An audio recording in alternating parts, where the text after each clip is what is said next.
everyone. Today we have Mr. David Ashkenaz in another session of PlanSuccess with us. Welcome, David. Welcome, Lemay. Hello. Hello. So I've gotten to know David pretty well over the last few years. We kept bumping each other at trade shows, and I wasn't very clear on what the guy did. So, you know, after starting to learn a little bit about what he did, I now understand the need for his services a lot better than when he explained it 3 years ago. So correct me if I'm wrong. I'm going to try to put your day-to-day in my own language. So what you do is you've learned softwares pretty well, namely PrintSmith first, and then now Printer's Plan. And we're in discussions now of what's to come with PlanProphet too. But you've learned these MISs pretty well, or well enough that you can charge consulting services to printers for them to take advantage of all your experience. And you could go in there and set up all the price tables and explain to them exactly how to use the product pretty efficiently for a consulting fee. Is that a pretty good elevator speech in what exactly you do, David? Yes, it's almost exactly what I do. I also do QuickBooks as well. And the reason that I'm successful and that the owners like me is that I've had my own printing company for about 15 or 20 years. So I'm not just a computer person coming out of EFI.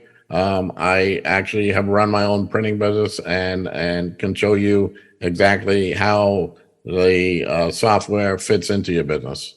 And a lot of times when I'm in the client's office, you know, we'll take tangents on employee relations and other things that are related to the business, but not necessarily related to PrintSmith or Printer's Plan.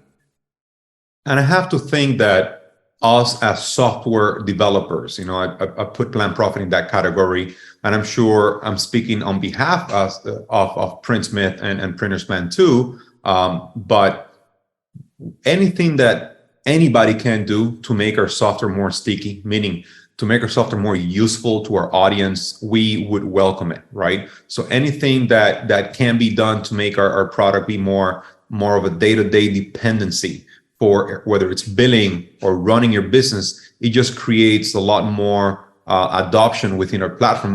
You know, we would certainly welcome it. So as a Printer's Plan or PrintSmith client, for example, I know that they have options.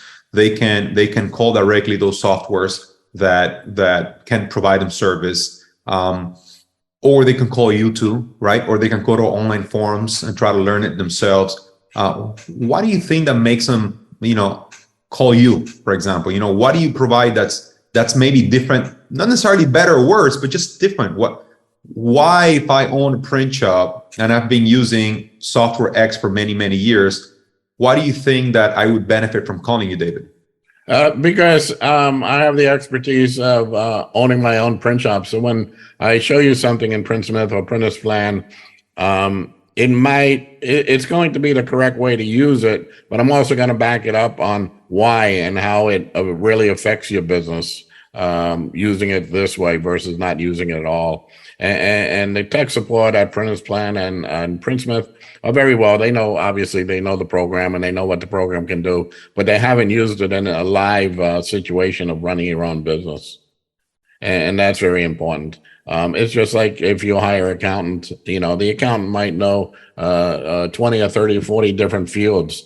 But if you have an accountant that's specific for printing, now he can show you the ins and outs of things that you can do that might be specific for our industry. So the real life experience about actually having been, you know, boots on the ground, I think puts you in a different perspective that you could help a shop get going. Right. And being on the other side, you know, having my own business, I know what the owners go through on a day-to-day basis. And the reason that they hire me is they want to get their pricing up to date, or they purchase a new digital machine they want to put in there. Sure, they can go to the online forum, or they can wait, you know, 2 or 3 hours for tech support to call. But they hire me because I go in there. They tell me what they need, and with a matter of hours, I give them what they need. And also, because I've been on the other side, I offer 24/7 tech support. So, I just got a phone call yesterday from a client on Memorial Day, asking me questions. And the reason that I give them the support is I know that owners work 24 hours a day, sometimes 7 days a week. And if they're coming across a problem, whether it be in PrintSmith or PrintSplan or soon PlanProphet, and they're picking up the phone on a weekend or holiday to call me, I know that they need an answer. So I'm going to answer the phone or call them back if I'm not in. I think that you hit some good notes there in the last couple of things you mentioned. If I were running a shop with a lot of day-to-day emergencies, one of the things that I would appreciate more on hiring a consultant to help me get some software going, beyond the experience that you have, real life experience and usage of the product, is your ability to be able to blitz all the things that I need into a day worth of training sessions and just get it done. Because a lot of the time, yes, I know that I can call XC, person X or person Z, I should say. I know that I have these manuals that I can consume on this online video training, but that takes time. And then it takes time for me to adopt it. Now, if I were to go and say, David, come in, or let's do a 4-hour Zoom session. Let's tackle this specific use case, this specific issue that I have, and I know I can get it done. I think that goes a long way. So I think that's one of the things that I'm sure your customers would appreciate too. Yeah, yes, they do, and the proof is I'll go to customers and won't hear from them for 3 or 4 years. And then they call me up and they said, David, I just put a new digital machine in. I got some new employees. I need you to come in for a day or two. Send me an invoice and let's schedule a date. And these are the customers that, I know they were happy with me, but I haven't heard from them in a few years. And they call me back. And so they keep my phone number and my email. And it's a good situation. And also the proof is I've been doing this for 25 years now. And as you know, Lemay, you have to be good to survive this industry for 25 years. You have to be good, and you have to continuously adapt, because these softwares were not the same 25 years ago as they are today, right? That's correct. Especially PrintSmith. It was really a software for print. And now that we're in the digital age, it's moving over to the digital side of it. But business is still business. Printing is still printing. It's the same as it was, back in the 70s. Yes, we have different equipment, but you still have to know what your costs are and how to mock it up and what the market will bear. So a lot of the things are the same, just perhaps the equipment is different. David, before I continue on what your day-to-day is like today, and I want to hit a little bit of your tour. You're like a rock star. You travel all around the U.S. But I want to take a pause here and just take you back to the beginning of your career. Just spend a few minutes or two maybe discussing what got you started in the print industry, period. What experience do you have in the print industry? And then what made you stop into getting yourself into the print industry and transition into doing software training? That's a very good question. I was actually 13 years old when my parents bought a print shop in New York City, and I was intrigued about it. So I would go in on weekends and holidays and kind of learn the business. As I got older, took on more responsibility. Then I went to college for pharmacy and business management, and I was working in print shops part-time to earn some extra cash. And that started it all. So when I got out of college, we moved to Miami, and I opened up a print shop of my own, and turned it into 5 locations throughout Dade County, Miami. And then after about 15, 16 years, the day-to-day operation was getting to me with a lot of employees. So we sold the business. And at that time, PrintSmith. What year was this? What year was this that you sold the business? This was around 91, 92. All right. Okay. And that's when PrintSmith was just starting to take off. And I actually learned it for a friend of mine who hired me to put it in for him. And I thought that there was a niche for this, somebody who knows the business, who can go in and set customers up. And long and behold, I started getting 1 job, 2 jobs, 3 jobs. And then turned out that it started advertising and the phone never stopped ringing. So it started in the 90s as a fun/help for a friend where, hey, I'm going to learn this software, help you install it and see what there is here. And you pretty much figured out that PrintSmith started taking off and you're like, well, other people can use my help too, to help them get it going.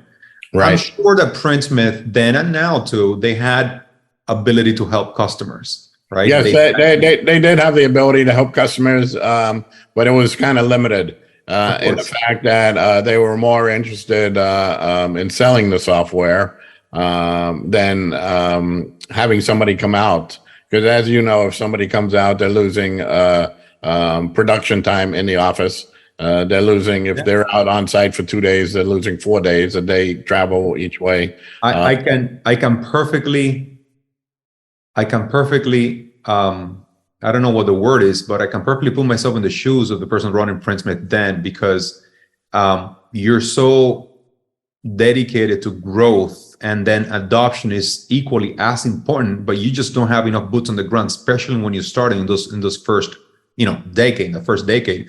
You want as much help as you can. Did you ever bump heads with the PrintSmith original founders where they'd say, hey, what are you doing here? Why are you money? Quite the opposite. I would bump heads with them and saying, man, I can't believe that you're making a living doing that. That's wonderful. That's great. Took it as a compliment, basically. Yes. And they said, that's great that you learned it all on your own and you can go out there and train our customers and make money. And it actually turned out great. And we had a great relationship. And did they ever make a job?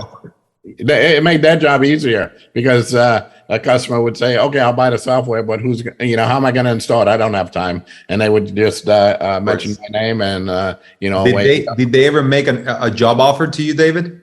They made a couple job offers, but then EFI took them over, and, that's another story in itself.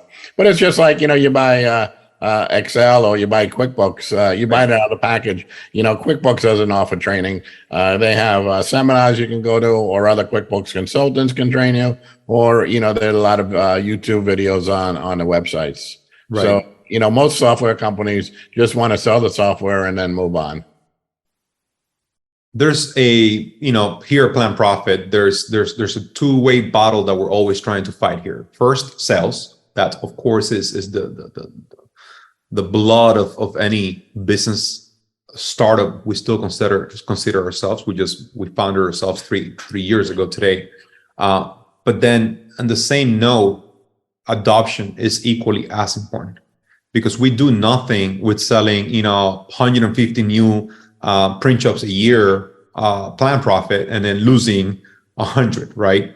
So adoption is as important as sales. They almost go hand in hand as part of the sales process, especially for a software company that charges recurring subscriptions, right?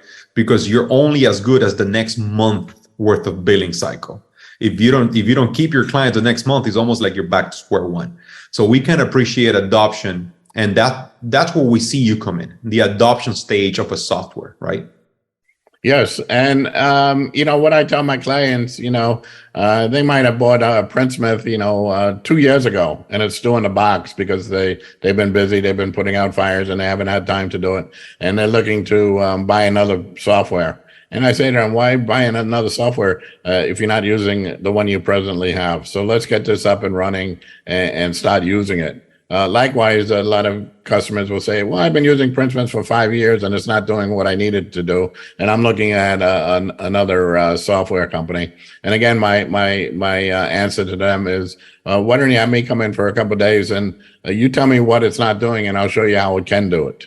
Okay, so if you're not using the entire program now, what makes you think you're going to use the entire program of another program? That's true. The grass is not always greener.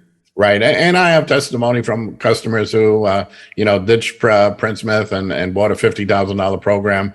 And 6 months, 9 months later, they called me up and said, we spent $50,000 on this program and we're not using it. We didn't use half of what PrintSmith is, and that's a lot cheaper. We're going back to PrintSmith. Come in and make it work for us. I agree with that so much. In our day-to-day, when we speak to our clients at PlanProphet, a lot of them, and I hear this more often than I thought I would, are disappointed one way or another with the MIS they're running. Well, I think I'm running out of it. And I know they're not, because, for example, we have clients running, let me give you an example, PrintSmith, and they're $70-80 million a year shops, right? And then we have a PrintSmith center doing, $1.5 million, telling me that they're outrunning it. So I know for a fact that they're not, right? And it happens with every MIS that we integrate with. It's not exclusive to PrintSmith, right?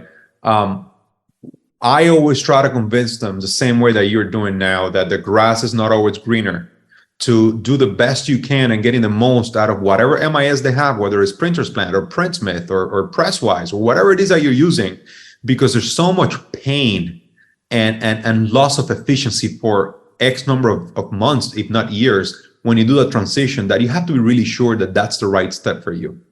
Yeah, and I learned this a while ago. When I first started the consulting, I'm saying to myself, why are people paying me money to come out to their location when they can just pick up the manual and read the manual? Because that's how I learned it. And then it finally clicked on me, and it's they don't pick up the manual for a couple reasons. One of the main reasons is they don't have time. Okay, they don't have time to learn it. So they want to hire somebody like me, an expert who knows the program and can go in 1, 2, 3 and fix their problems and start using the program. It's just like if your Xerox digital machine goes down, what do? You call Xerox, and the service guy comes in and you're paying him for service. You don't open a manual or go online and see how you can fix it, because number one, that's not your expertise. Your expertise is getting printing sales into the door and increasing your business that way. You started with PrintSmith for many, many years. And I know that just recently, as in maybe, I'm going to say 2 years ago, correct me if I'm wrong, you took on Printer's Plan. Is that correct? No, it's been more about 5 or 6 years ago. I took on 5 or 6 years ago. Okay, pardon me. Okay. So. Yeah, and I took on Printer's Plan when it was sold from a husband and wife team to PrintReach. Right. And PrintReach saw the need for somebody like me to be out in the field and giving support. So they totally authorized me. If you call them up and you want somebody to come out, they'll recommend me. So it's been a great relationship with PrintReach. And that's what I was trying to do with Printer's Plan when the Toolins owned it many years ago. But they wanted to keep it all in-house, and they did a very good job with the program and with support. But now that PrintReach took it over 5 or 6 years ago, we have a pretty good relationship now.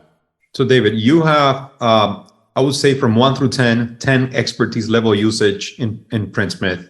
And let's say that now with Printer's Plan from 1 through 10, let's say you have 9.5, because it's impossible you're in a 10 in just 5 years. Let's say you have a 9.5 expertise in Printer's Plan. You're in a very unique position to answer a question that I get every single month. And I'm going to ask you the question. And in that answer, I'm going to see how good politically you are, right? And how your diplomatic skills are. Let's see. What is better, Printer's Plan or PrintSmith? That's a very good question, and I get that question all the time from people, and they're both great. Okay, I would not recommend going from one to the other. Okay, just for the sake of saying Printer's Plan is better, or my friends are using Printer's Plan and they love it. If you have PrintSmith or Printer's Plan, I would stay with it. The only reason I would possibly go to Printer's Plan or PrintSmith is if they have features that I would need and the other one doesn't. Okay. But with that said, they're both programs for the printing industry, and they both you're both programs, you're coming up with prices, and you're both putting ink on paper. We do it a different way now. We do it digital instead of the traditional ink. But at the end of the day, you're putting ink on paper. So you have to pick your paper. You have to pick your machine. You have to pick your bindery. You have to pick your pre-press charges. Okay. All of the charges are all going to be the same on either program. And the interfaces are different. The screens are all different, obviously. But you're at the end of the day putting ink on paper and coming up with a price. So they both are equally as good in doing that function. Good job, David. I asked that question because I knew you were going to give me a good political answer, because I don't want to get myself in trouble either, as I also get along well with those two brands. And I was comfortable you're going to give me a good political answer. That's exactly what we tell clients. Don't switch from one to the other. They're both equally great.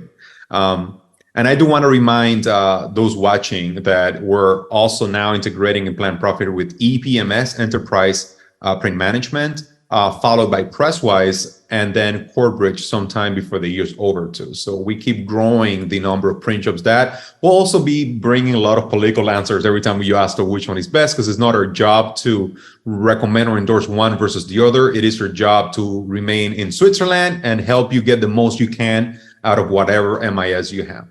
So, and likewise, let me just add, if you're using PrintSmith or PrintSplan, the Salesforce wants you to upgrade.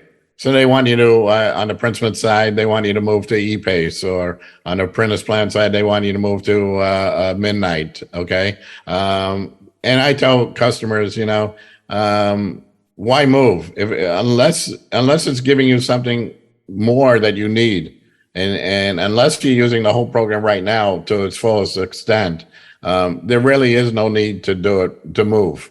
And they said, well, our sales are at $10 million. And then they said we outgrew it. And they're only saying that because they want to make a sale.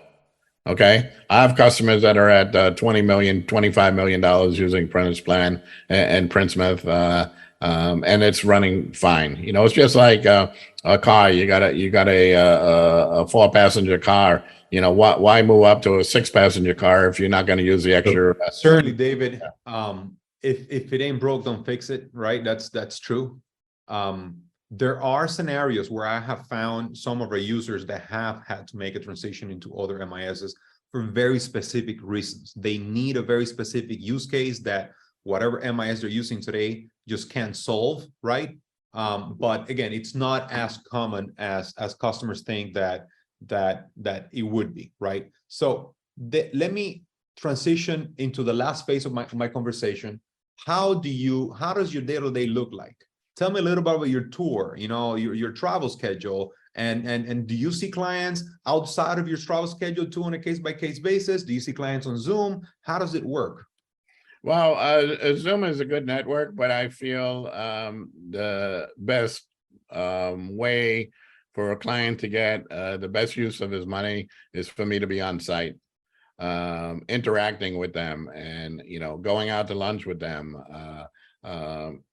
The amount of money spent is far worth the benefit than a 2 or 3 hour Zoom time. Right.